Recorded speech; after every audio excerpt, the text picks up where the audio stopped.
Welcome to Happily Holistic. I'm Amy Lee Mercury, and I'm a medical intuitive with 20 years of experience. I've written 15 books on health and wellness. If you've had a medical intuitive session with me, you know that the thoughts and emotions within you, what has been passed down from your ancestors, and everything that surrounds you can impact your well-being.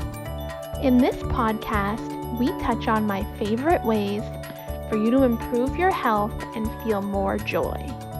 We dive deeply into everything health and wellness with a big dash of spirituality and a sprinkle of business. We spotlight the uplifting and the positive and share the secret ways top wellness authors and celebrities get inspired, stay healthy, and enjoy this beautiful life. I can't wait to get happily holistic with you today. Hello, everybody, and welcome to Happily Holistic. I am so excited because today I get to interview Tracee Stanley. Hi, Tracee. Hi, Amy. Thank you so much for having me. I'm so glad you're here, and I want to introduce our listeners to you a little bit. Tracee has a really impressive and wonderful bio, and her book, Radiant Rest, Yoga Nidra for Deep Relaxation and Awakened Clarity, came out in March of 2021, and I'm really excited to listen to that. To read that book. I'm thinking about Yoga Nidra, like I would listen to it. That's why. Well, the good thing is the audio recordings come with the book, so you could be listening right away. Oh, amazing. That's why. And Tracee also hosts the Radiant Rest podcast, where audiences join her for spacious conversations with a deeper dive into the practices that lead to deep rest and all of the treasures that come from being rested. That's kind of amazing. I love that. Tracee's a former model and filmmaker and has produced over 35 films. Her wish is for everyone to have access to the practice of Yoga Nidra to support and nurture them in their lives. And Tracee's been, it looks like she's had a lot of training for over 20 years and just all kinds of amazing things. So I want to really jump in, Tracee, and have you tell our listeners who don't know what Yoga Nidra is, first of all. Yeah, so Yoga Nidra is actually translated as the yoga of sleep. And it's often described as sleep with a slight trace of awareness or conscious sleep or enlightened sleep, which is really beautiful. That's beautiful. And the idea is that we can do this practice where we either guide ourselves or are systematically guided through deep relaxation into this place where the body itself is allowed to fall asleep. And the mind, we give permission to fall asleep. But there is consciousness that stays awake and aware through the entire journey of the practice of Yoga Nidra. And through that practice, we might go through the waking state, the dreaming state, the deep sleep state, or maybe even into this other state that's known as the fourth state, that is this place of a void, or a place where it's both empty and full, and it's also said to be peace beyond words. And it's kind of this indescribable space. And consciousness weaves through the journey of that. And when we wake up from our practice of Yoga Nidra, we are kind of reborn because we've surrendered a lot. And we have also received a lot. So it's a really deep and beautiful practice that's really accessible to anyone because it's done lying down. Yes. And you're guided through it. When you practice for a while, you might decide that you want to start self-guiding. But it's one of the most accessible practices. And even though the word yoga is in there, it doesn't mean that you have to do any kind of physical posture, except for a posture that allows the earth to completely support you. I like that. that last bit too, that's what the posture is, even though we're lying down, that the earth is supporting. And uh, as a massive fan of Yoga Nidra, I definitely know I do experience that weaving of consciousness through all of those 4 states. And I think if it's something that we haven't experienced yet, there's not much else out there like it, if anything. I teach shamanism. That's one of the things I do. I'm a medical intuitive. I talk to people's spirit guides. I've been doing it for 20 years. I've been teaching shamanism for 20 years. So we create an altered state and bring the conscious into alternate reality using the beat of the drum. That's a very active principle kind of an activity. You've got the drum and you're kind of like feeling like you're running in alternate reality and gathering your information and your healing. But with Yoga Nidra, I feel like it's more of a receptive experience. Would you agree? I definitely agree. Yoga Nidra is the practice of non-doing. Yes. The state of Yoga Nidra is the state of no thought. I love that state. Yeah. And the goddess, Yoga Nidra, the one who presides over the journey, is really like our great mother. However, it's interesting you talk about shamanism, because there's many people that have never practiced Yoga Nidra, but they had been on shamanic journeys. And they would say, this is so similar to the place that I go in the shamanic journey. And I just feel like the indigenous cultures have had these practices of sacred dreaming and traveling to other dimensions for millennia. This one just happens to be called Yoga Nidra. Yes. That part of what I teach is, in our beginning class, what we're doing is we're altering our brain waves. And then in shamanism, we're applying intention and focus to propel us, and to move our consciousness into a different state, essentially. I think that my experience with Yoga Nidra is we are entering a different state. Our brain waves are shifted, but not through the beat of the drum. But we're not applying as much focus. With shamanism, as a medical intuitive, I see what's happening sometimes in the brain, and we sort of squeeze and hone down with our focus, especially in the prefrontal cortex, to help get us further, faster, and more efficiently in our shamanic journey to accomplish what we're doing. With Yoga Nidra, I feel like instead it's a widening there, more of a vessel. I love that. So the first thing I would say is the similarity between the brainwave states, right, which has been proven through research that people who practice Yoga Nidra and have been practicing for a long time can achieve these theta and delta brainwave states while being conscious and awake and aware. Yeah. And at the same time, the focus is a different kind of focus, because the only focus that's there in Yoga Nidra is remembering that part of us that is always awake and always watching, and allowing ourselves to stay awake and aware in the practice. Yes. And that's the only focus. So maybe there's some people in some traditions that do visualizations, and so maybe you're on that visualization.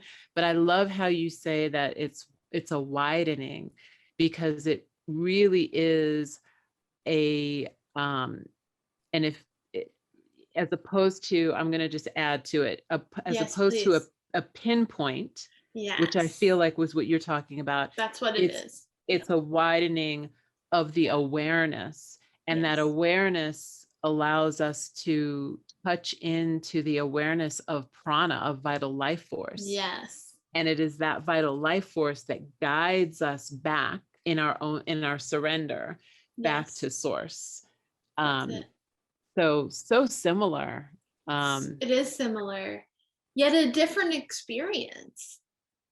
but similar because we're able to allow the consciousness to be existing and experiencing in a different state than the usual waking state. I love that. Yeah. I love that. Yeah, I do too. I love yoga nidra so much. And I'm excited to explore your resources too, because I'm sure you have some neat audios and things like that. And oh, I love it. Yes. Yeah. I was lucky that I was able to record the 6 practices, the 6 yoga nidra practices that are in the book. They come for free as streamable audio when you buy the book. Wonderful. So that tells us how to obtain that and gives us our little passwords probably and stuff. Awesome. Yeah, I'm in. When can I get it? When can I get in there? I'm excited for the book. I'm a reader. I'm sure you are too. Yes. Yeah. As a writer, I'm a reader too. So I'm excited to read. And it's interesting. I'm just remembering there's one yoga nidra practice that I did with a teacher where she began the class actually with the frame drum. Oh, altered the brainwaves that way first. Yeah. Yeah, I love that. I did one years ago that I loved, that I felt, I think one of the things I always feel with especially with yoga nidra, sometimes other things, but yoga nidra really in a big way is the downgrading of the nervous system, which I think is just so crucial for all of us, especially in today's world. And one woman did a kind of a neat visualization, like you were kind of already in the practice and going to the different parts of the body, and then she said like, visualize a tropical rainforest, visualize a beach with lightning, these different scenes. I think everyone's different. For me, that caused a different type of a downgrade and an unraveling. Those scenes. Yeah, it's interesting. There's a few different traditions of yoga nidra, and some of them use symbols and places. Yes. And it's this idea of kind of moving towards the pairs of opposites, where the pairs of opposites cease to exist, right? So it's like that thunderstorm. Yes. And the beautiful serene beach. You can hold both at some point. That's a good point. Yeah. I thought it's they an had interesting an archetypal technique. Energy too. The thing. Even one was just like a night sky cityscape. Like they had archetypal signature energies. Yes, they mostly do.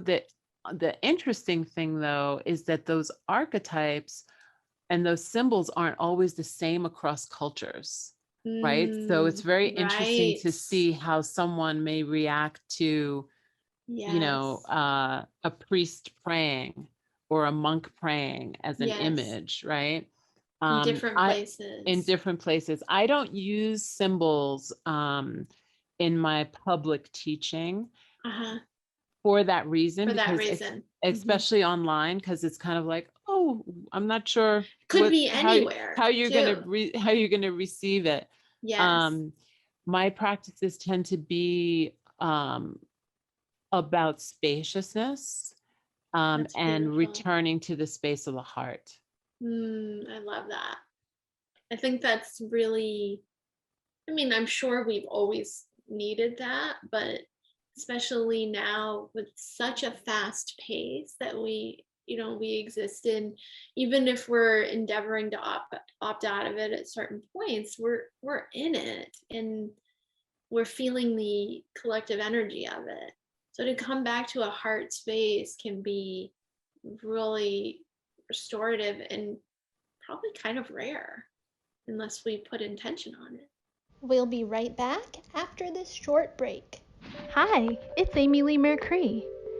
I'm so grateful to be a part of my medical intuitive clients' journeys of healing and evolution.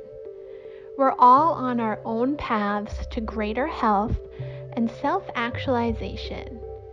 In a medical intuitive session with me, we connect deeply with your spirit guides and ancestors and dig into the root causes of what's going on in your physical body, emotions, mind, energetic body, and spirit.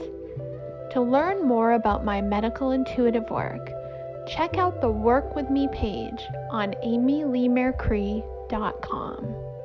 Yeah, I mean, I think it's different for everyone. And all of these traditions and lineages and practices, they all have their medicine. So I encourage people to try as many different Yoga Nidra teachers and lineages as possible to see what resonates. Yes. But yeah, I think that, as I've been taught, we have these three centers. So the third eye is the center of waking, and the throat center is the center of dreaming, and the heart center is this center of deep sleep. And deep inside the heart is that fourth state, that place of the void. Yes. So, depending on what's happening, we can kind of work with any of these portals, including the womb as a portal, as you know. So it's just, this is a lifetime practice that That's I feel what like I was just thinking. never gonna get boring. It's a multi-layered, multifaceted, endless, buffet of experiencing consciousness and expansion, really.